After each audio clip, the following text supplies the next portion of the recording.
Losers. Dan, you watched it all. Give me a winner. I thought Ty Simpson for the Rams. Thought he moved really well, settled into this game, got a ton of snaps, saw the field very cleanly, got the ball out of his hands. There was a lot that was within 5 yards of the line of scrimmage, kind of what that take what the defense is giving to you. But the way that he saw the field and cleanly operated, I think that was a really good start for him. It feels like the question, and we'll be a little more deep into this one a little later, Nick, but the question is, where are the flaws or the vulnerabilities with the Rams? And one of them could be, should the quarterback get hurt, they'll be depending on this guy who started so few college games. Yeah, the age and experience of their starting quarterback could be a bit of a detriment, and the youth of their potential backup quarterback, that could be the challenge. So finding ways to make sure Simpson is ready, because this season, they're going for a championship, obviously, with the addition of Myles Garrett. If they lose their quarterback, that could be all up in smoke. Plus Aaron Donald, who we'll get to in a minute here. Meanwhile, Graziano, you get the flip side. Give me a loser from the opening weekend of the preseason. I felt like the Atlanta Falcons quarterback situation could be a problem. I don't like to put too much on preseason games, but if you were concerned about the possibility of Tua Tagovailoa winning the quarterback job in Atlanta by default because Michael Penix still isn't cleared for 11-on-11 work and we're a couple weeks away from the season, the game this weekend did not assuage your concerns. Tua looked like he was having some trouble with the offense. I love the question on the screen. Do the Falcons have a problem at quarterback, Dan Orlovsky? After preseason week one, that affirmed yes. Sloppy football is sloppy football. I don't care what level, I don't care when it happens. This was sloppy all around from Atlanta's offense. Tua, the lack of protection, the fumbled snap, the ball not going past like 3 yards down the field. It was just overall a very poor performance. It's week one of the preseason. I get all that, but sloppy. Yeah, I mean, and the quarterback problem was there before week one of the preseason. I think they're bringing in a whole new regime as far as the front office and the coaching staff. I think that they believe their quarterback is still in college right now, and they're going to make it through this season with the players that they have. They have so much talent on that team. I spent a lot of money on that roster. My old friend Mark Schlereth used to say, these games don't count, but they matter. And that was a tough start for Atlanta's quarterbacks. Neek, give me a winner from this weekend. Caleb Downs and all of the Cowboy fans, because this guy is special. His ability in the slot to stay square and play this coverage, that was a big thing looking at Caleb Downs coming out of the draft was he didn't have that ability. I didn't think that he could be a man-up type of guy. His ability to stay in front of these receivers, we saw him in coverage in practice against CeeDee Lamb. It gives this defense so much flexibility to be able to have a guy who's awesome against the run, awesome when you line him up in the box, and can still lock down in the slot against top-tier receivers. So this Dallas defense, which is starting to resemble, dare I say, the 85 Bears, as they have agreed to a deal with the hometown kid, Von Miller, on a one-year contract. Miller, the pride of DeSoto High School in the Dallas suburbs, played college ball at Texas A&M. He's a Texas kid, and he comes into this season with more career sacks, 138 and a half, than any active player in the NFL. So let's just say it.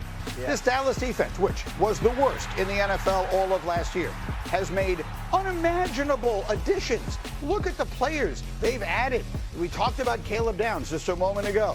They traded for Rashawn Gary. They re-signed, they lock up Quinnen Williams, the man in the middle, who's a terrific player. The draft picks of Malachi Lawrence, who also should not be forgotten in all of that. And now they add Von Miller, who you may think, oh, he's old, he's done. He had 9 sacks last year.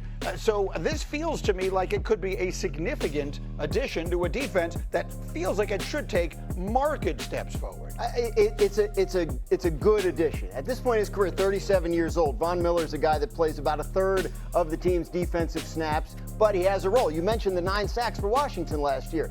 Obviously, that's significant. This is a young defense, a first-time coordinator who's also young. Like there's a lot of inexperience on that side of the ball. Von Miller coming in to join this group can only be a positive on the field and off. And I believe it says something about the improvements that Dallas has made on defense that he even wanted to go beyond that team. I think it's a huge impact situationally. He had 9 sacks last year. He also only rushed less than 250 times. Yeah. The Cowboys had 9 sacks on third down last year as a team. Von Miller had 9. And so for a team that is going to score a ton of points on offense, more than likely have the opportunity to have some leads in the fourth quarter. This isn't the Rams signing Von Miller of 6 or 7 years ago, no. But this is situationally having a pass rusher that now you can pair with certain guys Remember the addition of Malachi Lawrence that you mentioned in the first round, as Araku's going into year 2 as a pass rusher as well. So having Von Miller on that team with those 2 young players coming from the division, being with them for the whole season, this is, I think this is a meaningful addition in Dallas. He has a Hall of Fame name, and he certainly still has that Hall of Fame level get-off, but he's a role player now. He's a situational player. I think accounting for the leadership that he offers to the young guys is something that I didn't consider, but I think you're right. In certain situations, you put Von Miller out there, he's going to get the attention of the defense, of the offense. If they don't pay attention to him, he's going to get sacks. I don't think it changes how good or bad this defense is as a whole, but Dan's right. In certain situations, you need a guy to close the game out. You need a guy to put pressure. You need a guy to draw a double team. He's a guy who's going to be out there with a few snaps being explosive and impactful. You know what he is? You know, sometimes you go to a restaurant and you have a great meal at the very end. They bring you just a little something at the end. Right? A little, like, here's a little mint with chocolate on it, or just a little something at the end. He's that piece. He's not. If you put him on a bad defense and say make them good, of course he's not. He was on it last year. Anymore. That's what I mean. And he had 9 sacks. If he was on this Cowboy defense a year ago, it might not have mattered much. But this defense could be much, much better, and if so, then you are looking for little accent pieces. Absolutely. And the other thing he's going to bring is energy. I mean, 37 years old. I was talking to him before the first game last year in Washington, and one of my questions was basically, like, what are you doing? You're walking to the Hall of Fame. Like, what? He said, I just love it. I love playing football, and I will do it as long as they will let me. And the Cowboys, this is a team he's always wanted to play for. That's it. I think he's going to be extremely fired up. Hometown kid means a lot to him. And the bottom line of it is, you made a point about how they're going to be in front in a lot of these games. Let me just show you very quickly. It was too short of a soundbite to bother playing it for you, so I'll just read it. Cindy, can we put up 8:38? They asked CeeDee Lamb on the broadcast of their game with Seattle the other night what he and George Pickens could be, and he said very simply, the best ever. So, say it with your chest, CD. Yeah. There certainly is reason to think they could be as good as anybody in the league right now. Yeah, they could. Could they match the T. Higgins, Jamar Chase combo in Cincinnati? Absolutely. If they get the George Pickens that we saw for 95% of the games last year. That is probably as big a question for me about Dallas is the defense. What is? George Pickens. Sure. What version of George do they get? We all know he is unbelievably talented, and last year was remarkable. There was a game or two when he just did not show up. Right. Is he as motivated this year as he was last year for the cash? Does he truly believe that if he goes out and has the same season this year that he did last year, he will get that $100 million contract? Because he didn't get it this year, and a lot of us thought he would. If they get that version of him, and Caleb Downs is who many people think he is, and Malachi Lawrence, yeah, the Cowboys are going to be in the playoffs.